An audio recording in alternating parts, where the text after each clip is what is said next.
नमस्कार आदरणीय दर्शकवृन्द, नयाँ दिग्दर्शनको यो प्रस्तुतिमा गडलिउड स्टुडियोबाट नवीन दाहाल यहाँहरू सबैलाई हार्दिक स्वागत गर्दछु।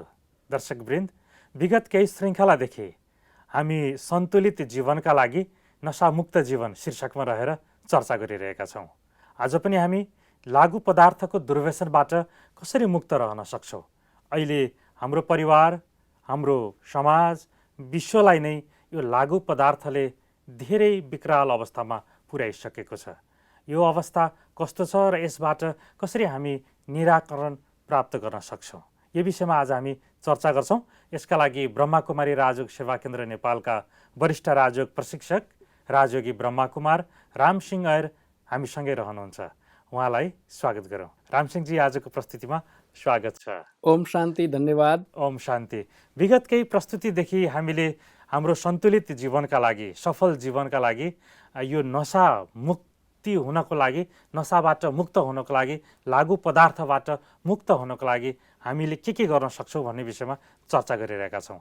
आज हामी यो लागु पदार्थबाट मुक्तिका लागि हामीले के गर्न सक्छौँ र लागु पदार्थले हाम्रो जीवनलाई कस्तो स्थितिसम्म पुर्याइरहेको छ भन्ने विषयमा चर्चा गरौँ। रामसिंहजी, वास्तवमा हामीहरूले जुन छलफल गरिरहेका छौँ, चर्चा परिचर्चा गरिरहेका छौँ र हामीले यही उद्देश्य राखेका छौँ कि हाम्रा सबै पर्यवेक्षकहरू अथवा हाम्रा सबै दर्शकहरू वास्तवमा जुन किसिमको यो लागु पदार्थ, मद्यपान, धुम्रपान आदि इत्यादि किसिमका जो लतहरू छन्, कुलतहरू छन्, जसबाट समग्र समाजलाई अत्यन्त नकारात्मक प्रभाव पारेको छ र वास्तवमा उहाँहरूको जिन्दगी साह्रै दुखी र अशान्त भइरहेको अवस्था छ, त्यसबाट मुक्तिका लागि नै हामी प्रयासरत छौँ। र हामीले गरेको छलफल, हामीले लगाएको यो जनजागरणको अभियानले वास्तवमा हाम्रो मुलुकमा या हाम्रो समाजमा या अन्तर्राष्ट्रिय जगतमै भएको जो सबभन्दा ठुलो यो पीडाको विषय छ, अत्यन्तै ठुलो समस्याको विषय छ, यस समस्याबाट सबैले निदान पाउन् भन्ने हाम्रो आशय हो। र हामीले आफ्नो विवेकले सोचेसम्म र आफ्नो ब्रह्मले देखेसम्म वास्तवमा हामी चाहन्छौँ कि हाम्रा सबै मित्रहरू नै भनौँ जो दुर्व्यसनमा फँसेका छन्, कुलतमा फँसेका छन्, उहाँहरू यसबाट मुक्ति प्राप्त गरून्। र अहिलेको सबभन्दा अर्को समस्या जुन हामीले यहाँ उठान गरेका छौँ वास्तवमा त्यो भनेको लागु पदार्थ हो, ड्रग्सको हो। र लागु पदार्थ अन्तर्गत खास गरिकन अफिमको कुराहरू आउँछ, कोकिनको कुराहरू आउँछ, हिरोइनको कुराहरू आउँछ र क्यानबिस भन्ने कुराहरू आउँछन्। यी अत्यन्तै घातक लागु पदार्थका रूपमा छन्। कहिलेकाहीँ चरस र गाँजालाई पनि त्यही लागु पदार्थकै क्याटेगोरीभित्र राख्ने गरिन्छ। र अहिले संसारभरि यसको जुन अवैध कारोबार छ अथवा यसको जुन किसिमको आक्रमण छ त्यो अत्यन्त भयावह छ। यसको कुनै तथ्याङ्कहरू छ हामीसँग? यसको तथ्याङ्क अनुसार अब संसारमा अहिले झन्डै यो अवैध लागु पदार्थ भनौँ न, अब अवैध लागु पदार्थको कारोबार जो एउटा अवैध व्यापार हो, जसमा सरकारको पनि नियन्त्रण छ र अन्तर्राष्ट्रिय क्षेत्रमा पनि जसलाई नियन्त्रण राखेको छ, वास्तवमा यसमा झन्डै 4 अरब भनौँ न, 400 बिलियन भन्नाले त्यति डलरको कारोबार संसारमा चलिरहेको छ। जबकि अन्तर्राष्ट्रिय जगतमै जबकि यति ठुलो नियन्त्रण छ, विश्वका कतिपय सरकारहरूले यसलाई जघन्य पापका रूपमा लिएका छन्। अझ यस्तो कारोबार गर्नेहरूलाई मृत्युदण्ड दिने र यस्तो कारोबार गर्नेहरूलाई कहीँ भेट्टायो भने पुलिसले गोली पनि हाल्न सक्ने अधिकार दिइएको छ। तथापि यस्तो खतरनाक काममा मानिसहरू संलग्न भएर यति ठुलो रकमको कारोबार संसारभरि चलिरहेको छ, जो संसारको अन्तर्राष्ट्रिय व्यापारको 10% मध्ये 1% हुन आउँछ। 1% टोटल कारोबारको 10% मध्ये 1% मा हुन्छ। यस्तो ठुलो कारोबार संसारभरि गरिरहेका छन्। र यस्तो यो कुतत्व भनौँ न, एउटा लागु पदार्थ जसबाट संसारका झन्डै 2.5 करोडदेखि र झन्डै 3.5 करोड या 3.25 करोड मानिसहरू अथवा त्यसका लागु पदार्थलाई प्रयोग गर्ने व्यक्तिहरू यसबाट प्रभावित भएका छन्। यति ठुलो जघन्य कुराहरू भइरहेको छ। र खास गरी उमेरको हिसाबले पनि अब 15 वर्षका कलिला बालबालिका र साथसाथै अब 65-64 वर्षका वयस्क भनौँ न वृद्धहरू, जसलाई हामी चाहिँ उमेर ढलिसकेको भन्छौँ, त्यस्ता मानिसहरू पनि यस लागु पदार्थको दुर्व्यसनबाट उनीहरू समेत पीडित छन्। भनेको मतलब कति ठुलो भद्र एउटा चाहिँ जाल रहेछ भनौँ। यसको घनचक्करमा भन्नुहोस् अथवा यसको चाहिँ मतलब पासोमा परेपछि साना ठुला सबै यसको चाहिँ मतलब भनौँ न गुलाम बन्न जान्छ, यसको क्याप्चरमा आउँछन्, यसको वशीभूत भएर अगाडि बढ्छन्। त्यसैले यस्तो किसिमको जुन चाहिँ कारोबार छ, यस कारोबारबाट हामी सबै सजग हुनुपर्ने अवस्था छ। अझ के देखिन्छ भन्दा यसमा राजघरानाकादेखि लिएर सन्ततिदेखि लिएर आम व्यक्तिहरू, धनाढ्य व्यक्तिहरू, एउटा मध्यम वर्गका क्लासका बच्चाहरू र साथसाथै कहिलेकाहीँ त सडक बाईहरू, सडक गर्लहरू, निम्न वर्गका मानिसहरू पनि, निम्न वर्गका बच्चाहरू पनि यसमा मतलब संलग्न भएर यो किसिमको लागु पदार्थको दुर्व्यसनमा कुलतमा उनीहरू पनि यसको चक्करमा हजुर यसको चक्रव्यूह भनौँ न यस्तो किसिमको चक्रव्यूह छ जस्तो महाभारतमा देखाइन्छ नि त्यो चक्रव्यूहतिर पसेपछि निस्किनै सकिँदैन कि त्यसको मृत्यु नै हुन्छ प्रायः जस्तो महाभारतमा अभिमन्यु चक्रव्यूहभित्र पस्नुभयो तर निक्लिन सक्दाखेरि उनको त्यही मृत्यु भयो भने जस्तै यो लागु पदार्थको लत यो लत यति कडा लत हुन्छ यसको चक्करमा पसिसकेपछि त्यो चक्रव्यूह नै हो यो पासो नै हो वास्तवमा यो चपेटा भन्छ नि जस्तो एउटा भुमुरीको चपेटा हुन्छ त्यो भुमुरीभित्र पस्यो भने मान्छेलाई निस्किनै गाह्रो हुन्छ यस्तो कडा कुलतमा इभन धुम्रपान र मद्यपान भन्दा पनि लागु पदार्थको लत त्योभन्दा पनि कडा लत हुन्छ एकपटक कदम कदाचित मानिस त्यसको कुचक्रमा फस्यो त्यसको कुलतको चाहिँ ऊ हाबी भयो त्यो बानी उसको जीवनमा आयो भने त्यसबाट मुक्ति पाउन हम्मे हम्मे भन्छ नि साह्रै ठुलो शास्ति हुन्छ धेरै ठुलो कठिनाइ हुन्छ तसर्थ भरसक हामीले यस्तो कुलतमा हाम्रा सन्ततिहरूलाई हाम्रा परिवारका सदस्यहरूलाई जहाँसम्म सकिन्छ सबैको प्रयासबाट अब यसमा सबैको प्रयास छ घर परिवारका सिनियरहरूको पनि प्रयास छ समाजमा जिम्मेवार चाहिने व्यक्तिहरूको पनि प्रयास छ र जो अनेक प्रकारका निकायहरू सरकारी निकायको पनि यतिकै जिम्मेवारी छ यसमा र साथसाथै सोसल अर्गनाइजेसनहरू जसले समाजको कल्याण समाजको हितका लागि समाजको सुधारका लागि आफ्नो तर्फबाट योगदान दिइरहेका छन् अथवा एउटा चाहिँ सबैलाई शिक्षित गर्ने एजुकेट गर्ने काम गरिरहेका छन् स्कुलिङ गर्ने काम गरिरहेका छन् त्यस्ता संस्थाहरूको पनि त्यत्तिकै जिम्मेवारी छ यहाँले अघि तथ्याङ्कमा भन्नुभयो कि सबैभन्दा कम उमेर 15 वर्षदेखि 65 वर्षको उमेरसम्मका मानिसहरू यो दुर्व्यसनमा लागु पदार्थको यो ड्रग्सको दुर्व्यसनमा अहिले सहभागी छन् प्रयोग गरिरहेका छन् सबैभन्दा पहिलो स्टेज पहिलो प्रारम्भ भनेको युवाकाल भनेको 15 वर्ष भनेको त असाध्यै कलिलो उमेरको समय हो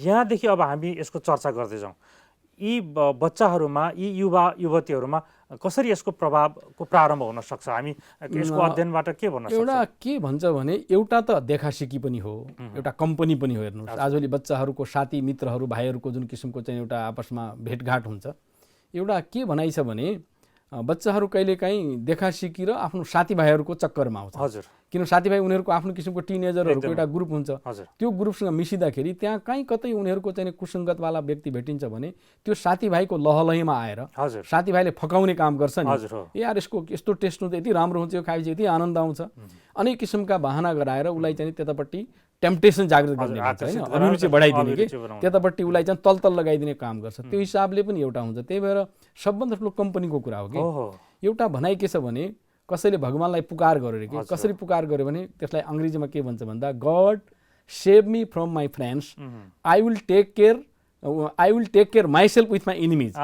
हे प्रभु हे परमात्मा पिता मलाई मेरा साथीभाइहरू बचाइदिनुहोस् साथीभाइहरूको चक्करबाट मलाई सुरक्षित राखिदिनुहोस् आफ्ना दुश्मनबाट त म आफै बचिहाल्छु नि दुश्मनबाट निम्टिने त्यससँग सामना गर्ने क्षमता मसँग छँदैछ कहिलेकाहीँ यो मित्रको चक्कर के यति प्रेसर हुन्छ दबाब त्यो मिठो दबाब त्यो मिठो दबाबको लहैमा लागेर बच्चाहरू त्यसमा फस्ने गर्छन् एउटा त्यो कारण पनि हुनसक्छ अर्को युवाहरू किन कुचक्रमा जान्छन् भन्दाखेरि घरमा मातापिताको व्यवहारबाट अथवा मातापिताले उनीहरूलाई समयमा कम्पनी नदिँदाखेरि उनीहरूसँग उनीहरूका मनका बोझहरू मनमा भएको जुन पीडाहरू छ त्यो पीडासँग काउन्सिलिङ नगरेर उनीहरूले आमा बुवाको प्यार चाहिरहेको हुन्छ आमा बुवाबाट केही सल्लाह र सुझाव चाहिरहेको हुन्छ तर उनीहरूलाई टाइमै छैन आफ्नो बालबच्चालाई टाइमै छैन एउटा त्यो पनि हुनसक्छ अर्को आफै आमा बुवाहरू कुलतमा फसेका छन् होइन मातापिताहरू आफै रक्सी खान्छन् आफै दारू पिएका हुन्छन् आफै चाहिँ एउटा कुलतमा फसेको अवस्था हुन्छ खास गरी मद्यपान खाने मान्छे धुम्रपान पनि गरिरहेको हुन्छ त्यो प्रवृत्तिबाट घरको जुन वातावरण बनेको हुन्छ र कहिलेकाहीँ परिवारमा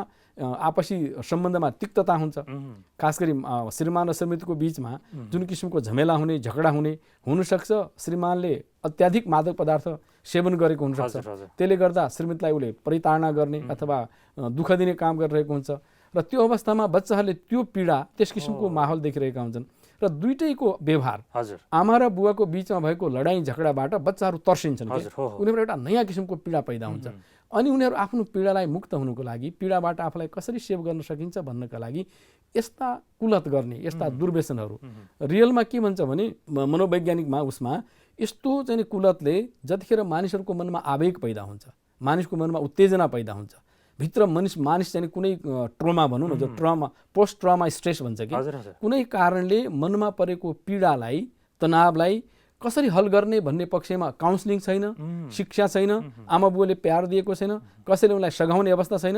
अनि उनीहरू यस्ता इलिमेन्ट्सहरू भनौँ, यस्ता तत्त्वहरू, यो लागु पदार्थका तत्त्वहरू जसले थोरै समय भए पनि मनको पीडालाई न्यून गर्छ, गर्नु त गर्छ नि। जतिखेर मान्छे चाहिँ ड्रग खाएर मस्त हुन्छ, उसलाई यो संसारै आफ्नो चाहिँ स्वर्ग लागिरहेको हुन्छ। र त्यस्तो चिजको खोजीमा बिग्रिन्छन् बच्चाहरू, र त्यो हिसाबले उनीहरूको जिन्दगी बर्बाद हुन्छ। तत्काल हेर्दाखेरि केही न केही उसले आनन्दको अनुभूति गरिरहेको हुन्छ, तर कालान्तरमा त्यसले उसको शरीरलाई पनि नोक्सान पुर्याउँछ, विवेक शून्य गराइदिन्छ।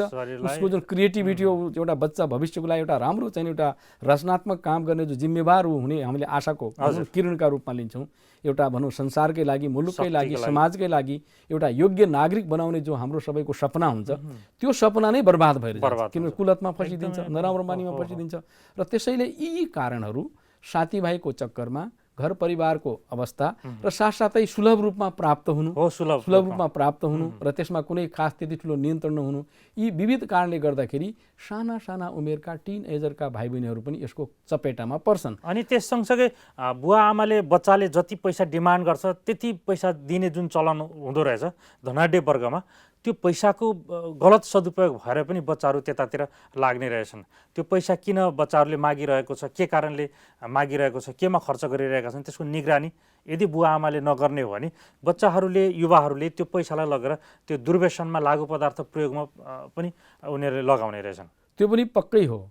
अनावश्यक रूपमा उसले बढी पैसा डिमान्ड गरिरहेको छ, मागिरहेको छ, र कहाँ खर्च गरिरहेको छ, कुन कार्यमा खर्च गरिरहेको छ, उसले त्यसको सही सदुपयोग गरेको छ वा छैन, अथवा यस्तै प्रकारका लागु पदार्थ तत्त्वहरू किनेर उसले आफ्नो जिन्दगी बर्बाद गरिरहेको छ भन्ने कुरोमा मातापिताको अप टु डेट निगरानी हुनै पर्दछ। त्यसमा लापरवाही गर्यो, हेलचक्राइ गरेर वास्ता गरेन भने वास्तवमा त्यो पीडा फेरि आमा बुवालाई नै पर्छ। हरेक आमा बुवा चाहन्छन् कि मेरो सन्तान राम्रो बनोस्, मेरो सन्तति ठिक होस्, तर उनीहरूकै कारणले गर्दाखेरि अनावश्यक बढी खर्च दिएर उसलाई उस्काउने अथवा उसलाई दुर्व्यसनमा फसाउने काममा त्यो पनि एक प्रकारको आमा बुवाको लापरवाही हो। तसर्थ यस्तो पक्षमा मातापिताले ध्यान दिनुपर्छ। र कहिलेकाहीँ छोराछोरीहरू समयमा घरमा आइदिँदैन। अब साथीभाइहरूमा कहाँ कता कता गएर ढिलो आउँछ, आउँदाखेरि उसको अवस्था के छ त्यो पनि मूल्याङ्कन गर्नुपर्छ, त्यसको निरीक्षण गर्नुपर्ने हुन्छ। आउँदाखेरि ऊ झोक्रिएर आएको छ अथवा अशान्त भएर बस्छ या कोठामा जान्छ, कहिलेकाहीँ बाथरुममा धेरै टाइम लगाउँछ। बाथरुममा किन टाइम लगाउँछ, सिगरेटका खोकाहरू हुन्छन्, त्यो खोकामा उसले के खान्छ, यस्ता उसका एक्टिभिटिजहरूमा पनि मातापिताहरूको, सिनियरहरूको एउटा समय अनुकूल भनौँ यथावत रूपमा यदि त्यस्तो किसिमको उनीहरूसँग निगरानी हुन्छ भने बच्चाहरूलाई धेरै हदमा बचाउन सकिन्छ। अहिले पछिल्लो समयमा आफ्ना छोराछोरीहरू, बच्चाहरू चाहिँ होस्टेलमा राखिदिने, बुवा आमाको आफ्नो सजिलोको लागि व्यस्तताको कारणले गर्दाखेरि बच्चाहरूलाई होस्टेलमा राखिदिने, सानैदेखि स्कुलदेखि त्यसपछि कलेजमा पनि होस्टेलमा राखिदिने, आफूभन्दा टाढा राखिदिने बच्चाहरूलाई। त्यो कारणले गर्दा पनि बच्चाहरू यो कुलतमा फसेको, दुर्व्यसनमा फसेको भन्ने तथ्याङ्कहरू पछिल्लो समयमा हामीले देखिरहेका छौँ। अब यो पनि हुनसक्छ, किनभने अब अहिले कहिलेकाहीँ पढाउने उद्देश्यले पनि हो। अब माथिल्लो क्लासमा पढाउँदाखेरि कहिलेकाहीँ घरबाट टाढा पनि पठाउनु पर्ने हुन्छ। मानौँ न राम्रो एजुकेसनको कुरा छ, अहिले बच्चाहरूलाई एउटा राम्रो किसिमको शिक्षा दीक्षा दिउँ, उसलाई एउटा योग्य बनाऊँ भन्ने हिसाबले आफ्नो घरबाट टाढा राख्नु पनि सक्छन् मातापिताहरूले। र त्यतिखेरको जुन होस्टेलमा राखिन्छ, जुन होस्टेलको जिम्मेवारी पनि हो, त्यहाँको सुपरिन्टेन्डेन्टहरूले त्यहाँको व्यवस्थापनको पनि ठुलो जिम्मेवारी हो। किनभने त्यहाँ बस्दाखेरि त त्यहाँको रुललाई फलोअप गर्नु पर्यो नि। त्यहाँको जुन व्यवस्थापन छ, उसले बच्चाहरू कहाँ जान्छन्, जबकि उनका मातापिताहरूले प्रशस्त पैसा दिएर उनीहरू कहाँ आफ्नो छोराछोरीलाई पठाइदिएको अवस्था हुन्छ, पढ्नुको लागि पठाएको हुन्छ। र साथसाथै उसको क्यारेक्टर के छ, उसको चरित्र के छ, उसका अन्य एक्टिभिटिजहरूले उसलाई कहाँ पुर्याएको छ, त्यो दायित्वमा वास्तवमा सम्बन्धित होस्टेलका सुपरिन्टेन्डेन्टहरू, सम्बन्धित टिचरहरूले पनि त्यत्तिकै ध्यान दिनुपर्ने हुन्छ। कहिलेकाहीँ उनीहरूको लापरवाहीले नि यस्तो किसिमको कुरा हुनसक्छ।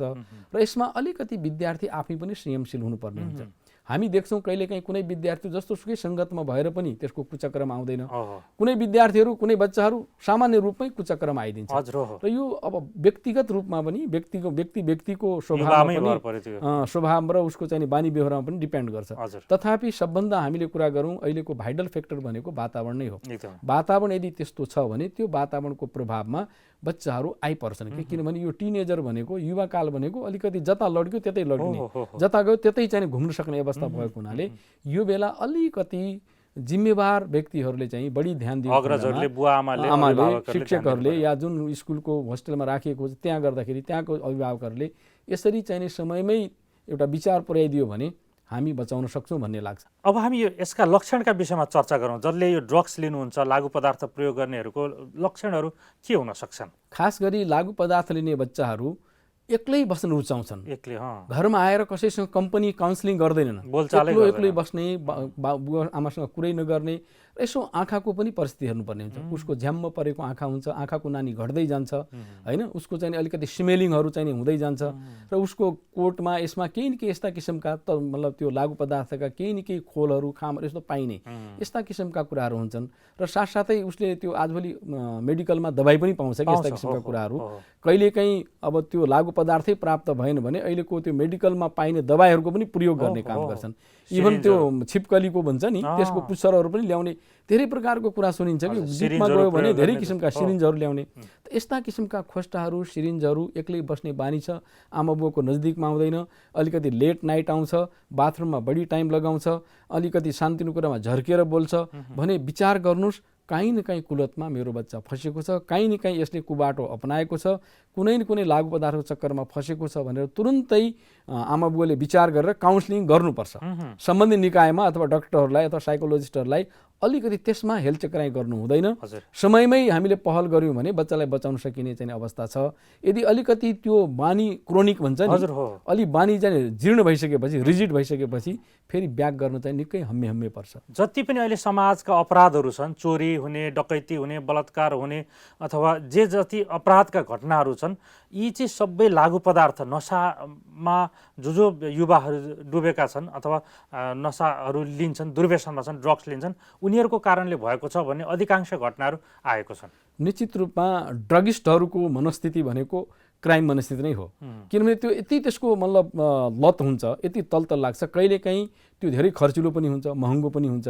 आमा बुवाले पैसा दिन सकेनन्, अब कहीँबाट उसले पैसा प्राप्त गरेन भने त्यो कहीँबाट उसले पूर्ति त गर्नु पर्यो।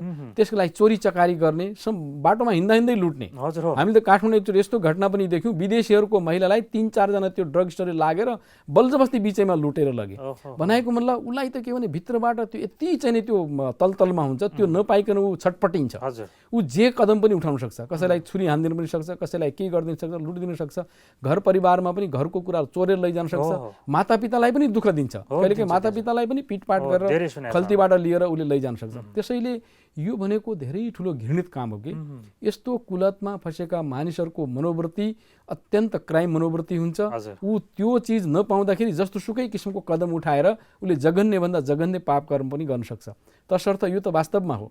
अहिले समाजमा जति जति ड्रगको चाहिँ कारोबार बढेको छ, ड्रगिस्टहरू बढ्दै गइरहेका छन्, अथवा ती ठाउँमा हामीले भनौँ न लागु पदार्थ र साथसाथै मादक पदार्थ सेवन गर्ने मानिसको सङ्ख्या बढ्दैछ, त्यति समाजमा क्राइमहरू, अपराधहरू, अनेक प्रकारका समाजमा चाहिँ घटनाहरू, दुर्घटनाहरू, लडाइँ झगडाका कुराहरू, बलात्कारका कुराहरू, जे जति पनि जघन्य चाहिँ सामाजिक क्राइम भनौँ न, समाजमा देखिने जो क्राइमहरू छन्, पापहरू छन्, वास्तवमा यस्तै किसिमका कुलत र दुर्व्यसनमा फसेका मानिसहरूको सङ्ख्या बढ्दै जाँदाखेरि उनीहरूले उठाउने नजायज कदमबाट क्राइमहरू बढिरहेको छ। यो सही कुरा उठाउनु भएको छ कि ड्रगिस्टहरूको सङ्ख्या बढ्नु माने समाजमा क्राइम बढ्नु, समाजमा अशान्ति फैलिनु, समाजमा अनेक प्रकारका नचाहिने घटना घट्नु र मानिसहरू आतङ्कित हुनु स्वाभाविक कुरा हो। तसर्थ यसमा चाहिँ अत्यन्त संवेदनशील भएर सबैले निगरानी राख्नै पर्दछ। अब यसका प्रयासको सन्दर्भमा चर्चा गरौँ। कसरी यसलाई नियन्त्रण गर्न सकिन्छ, कसरी नसाबाट मुक्त गर्न सकिन्छ, सामाजिक हिसाबमा कसको दायित्व कस्तो छ भन्ने विषयमा चर्चा गरौँ। सबभन्दा पहिले त अब अवैध कारोबारमै सबभन्दा ठुलो नियन्त्रण यदि सरकार अथवा सम्बन्धित निकायबाट भयो भने त्यसको कारोबारै गर्न नपाए धेरै राम्रो।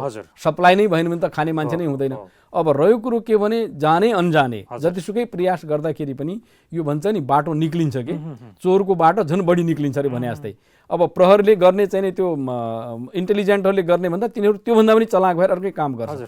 अब यसरी चाहिँ समाजमा जुन किसिमको दुर्व्यसनका शिकार भइसकेका छन् युवाहरू अथवा व्यक्तिहरू, अब त्यसको निराकरणको के गर्ने भन्ने कुरा आउँछ। अब अहिले के छ भने त्यसमा विभिन्न प्रकारको तरिकाहरू पनि छ। जस्तो यस्ता किसिमका ड्रगहरूलाई चाहिँ कसरी नियन्त्रण गर्ने भन्ने विषयमा डिटोक्सिकेसनको तरिकाहरू छ। डाक्टरहरूले चाहिँ काउन्सिलिङ गर्ने, आमा बुवाले त्यसलाई त्यस्तो डाक्टरको चाहिँ नियन्त्रणमा राख्ने, उसले चाहिँदो जब काउन्सिलिङ दिन्छ उसलाई चाहिँ सम्झाउँछ, कही दिन त उसलाई केही न केही खुवाउनु पनि पर्ने हुन्छ। र अहिले के छ भने त्यो अवस्थामा अब घरमै बसेर नगर्दाखेरि बाध्य भएर पैसा तिरेर भए पनि, जस्तो केही दिन अगाडि मलाई याद छ, एकजना मेरो मित्रले उनको छोरा पनि यसमा फस्या रहेछ। उनले 3-4 पटक कुरा गरे, मेरो छोरा अत्यन्तै फस्यो रामसिंहजी, के गर्ने, म तपाईँ कहाँ लिएर आउँ। मैले के छ उहाँको हालत कति छ भने उसले ल्याउने धेरै प्रयास गर्यो, तर के भने धेरै चाहिँ क्रोनिक भइसकेको मान्छेलाई हामी कहाँ त 1-1.5 घन्टा मात्रै काउन्सिलिङ दिने हो, हामी कहाँ कुनै बसाएर होइन आवासीय व्यवस्था अनुसारले कुनै काउन्सिलिङ गर्ने त छैन। हामी त आएको मान्छेलाई काउन्सिलिङ दिन्छौँ, ज्ञान दिन्छौँ, त्यसपछि पठाइदिन्छौँ। होइन मैले धेरै प्रयास गरेँ, त्यहाँ आउँदैन। मैले अनि त्यसपछि आसरा केन्द्र जुन प्रहरीले चलाएको छ प्राणीवनमा, त्यहाँको एड्रेस दिएर त्यहाँको चिनेको जुन त्यहाँको अफसर थियो त्यसको पनि मैले नाम दिएँ। पछि म जाँदाखेरि उनले मलाई भने रामसिंहजी तपाईँले पठाएको मान्छे म कहाँ आयो भनेर। अनि मैले के भने तपाईँ त्यहाँ लैजानुहोस्, उनीहरूले दिनभरि आफ्नो निगरानीमा राख्छ, अनि उनीहरूलाई हरेक एक्टिभिटी दिन्छ, उनीहरूलाई परिवर्तन गर्ने कुरा आउँछ। अब रहेको कुरो उनीहरूको निगरानी मात्रै पुग्दैन, उनीहरूले हामीलाई पनि त्यहीँ बोलाउँछ। किनभने हामी पनि त्यहाँ हप्तामा 3 दिन हाम्रो क्लास, 4 दिन हाम्रो क्लास चल्छ र त्यसमा यो जीवन विज्ञानका साथीहरू पनि गएर त्यहाँ क्लास चलाउँछन्। हाम्रो उपस्थिति त्यहाँ हुन्छ। तपाईँ जसरी हुन्छ त्यो बच्चालाई जिम्मा गरिदिनुहोस् नभन्दै उहाँले त्यही दिन जानुभयो। जुन दिन मेरो कुरा भयो उहाँसँग, उहाँले लगेर 15,000 महिनाको तिर्नुपर्ने जम्मा गरेछ।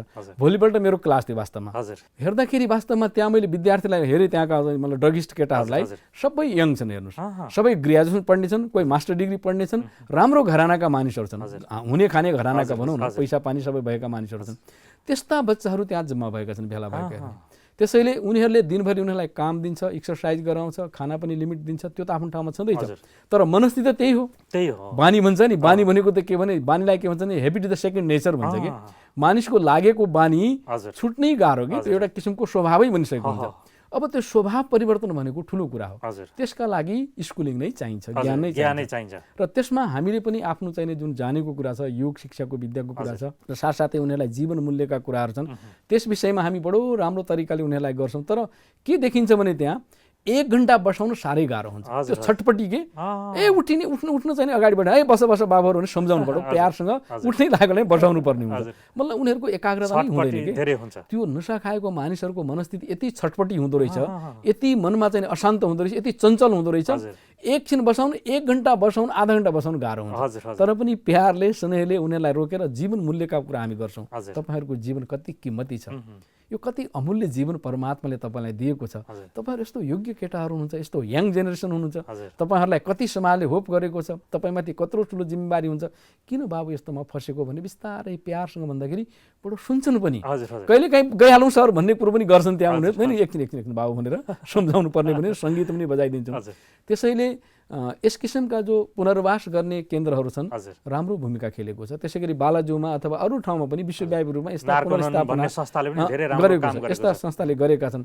तर त्यो संस्थाले आफ्नो प्रयास गरिरहेको छ, त्यो ठाउँ आफ्नो ठाउँमा छ। र साथसाथै त्यस्ता ठाउँमा आध्यात्मिक अर्गनाइजेसनहरूलाई पनि उहाँले जुन किसिम इन्भल्भमेन्ट गराउनु भएको छ। अब यस्ता समुदायलाई, यस्ता व्यक्तिहरूलाई जो लागु पदार्थमा निकै गहिरो लतमा फसिसकेका छन्, उनीहरूलाई स्थायी पुनर्स्थापन गर्नको लागि चाहिँ महत्त्वपूर्ण भनेको उनीहरूको आफ्नो जीवनको मूल्यलाई उजागर गरिदिनु महत्त्वपूर्ण हुने रहेछ। त्यसको लागि चाहिँ यस्ता आध्यात्मिक केन्द्रहरू, ध्यान केन्द्रहरू, योग साधनाले धेरै महत्त्व पुर्याउने रहेछ। हामीले पछिल्लो सन्दर्भमा यसका अध्ययनहरू गर्दा थाहा पायौँ। धेरै यस्ता ड्रगिस्टहरू ब्रह्मकुमारीको सेन्टरमा आएर उहाँहरूले आफ्नो सफल जीवनलाई अगाडि बढाएको उदाहरणहरू, सन्दर्भहरू हामीले पाएका छौँ। यसर्थ यो विषयमा आउने प्रस्तुतिमा हामी चर्चा गर्छौँ। आजको प्रस्तुतिमा यो समयको लागि रामसिंहजी यहाँलाई धेरै धन्यवाद। धन्यवाद। ओम शान्ति। ओम शान्ति। आदरणीय दर्शकवृन्द, आजको प्रस्तुतिमा हामीले सन्तुलित जीवनका लागि नशामुक्त जीवन अन्तर्गत रहेर यो कुलतमा फसेका व्यक्तिहरूको अवस्था कस्तो हुन्छ, दुर्व्यसनमा फसेका व्यक्तिहरूको अवस्था कस्तो हुन्छ,